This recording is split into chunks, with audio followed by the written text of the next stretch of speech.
edition of Time Pass with the New Indian Express. I'm Kaveh Bamza, your host, and today I have with me Ashwin Sanghi, who's just written yet another bestseller, The Vault of Vishnu, which comes in his Bharat series, which began with The Razabal Line, one of my all-time favorite thrillers. Hi, Ashwin. It's always a pleasure to get to spend some time with you because not only do you follow my work, but I also follow your work. Thank you. So this is a wonderful discussion that we are having.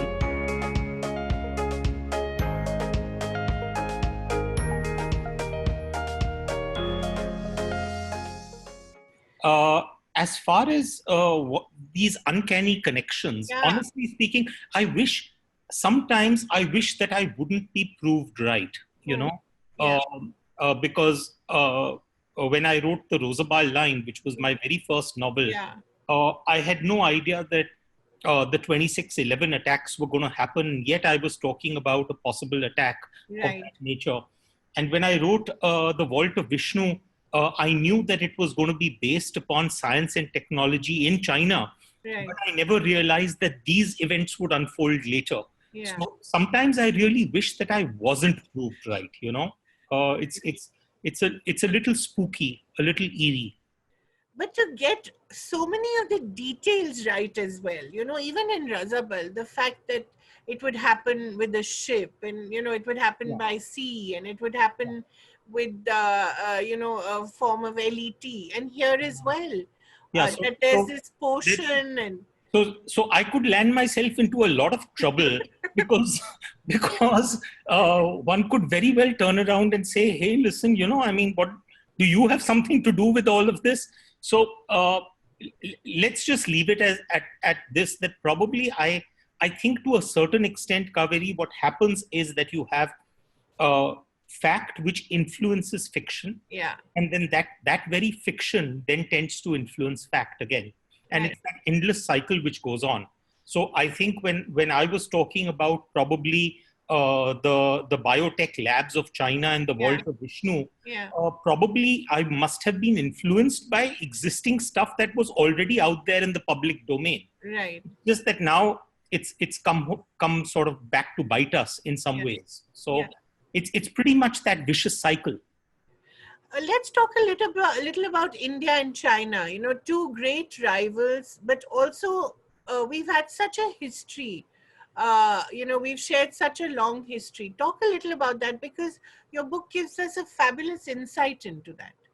Well, I mean, these are two great empires more than anything else. And there has been so much of an exchange, and it's not been a one-way exchange. It's been a two-way process in that sense. For example, I mean, when I hadn't even thought about the Vault of Vishnu, the thought came to me when I was just stirring a spoonful of sugar into my coffee. I know, it's amazing. I realized that, hey, listen, both chai and chini are both words of, which show us the connection of China to something as simple as that. And I found it very interesting that, I mean, when the travelers, Huanzhang, came to India, and he was wanting to travel to Nalanda, along the way he experienced these very sweet and hard candies, which he hadn't ever tasted before.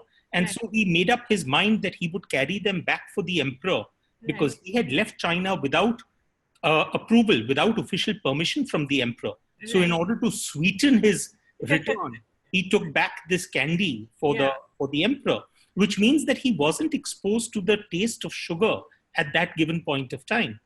Yet we find that in the 18th century, the very first sugar processing unit that comes up in West Bengal, in Achipur, is actually set up by a Chinese immigrant. So, which means that the idea traveled and then again traveled back in some form.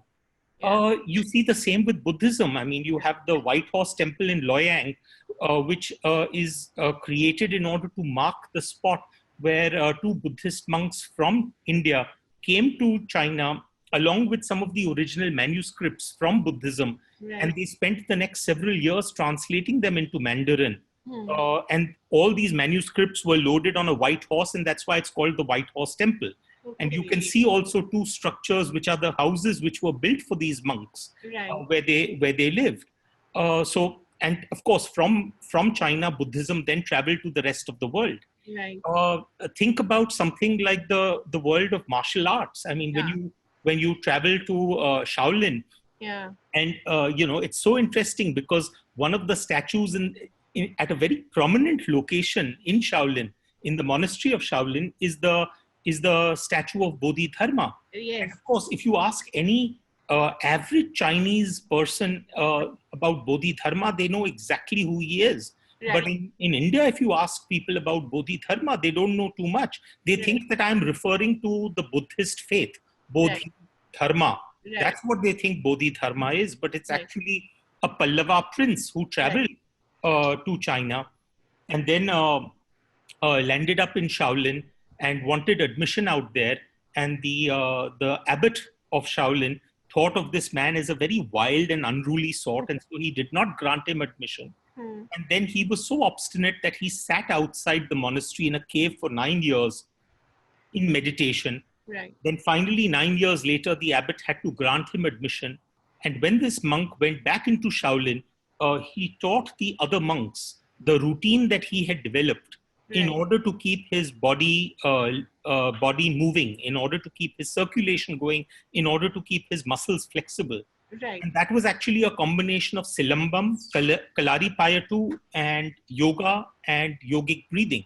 And Amazing. that came to be known as Kung Fu. So, Right. I mean, if you really think about it, and unfortunately, nowadays it's no longer fashionable to talk about the India China exchange. Yeah. We only seem to be exchanging viruses. But but, but the fact of the matter is that these two empires have had some wonderful exchanges during history. Please like our social media handles and subscribe to our channel by clicking on the bell icon.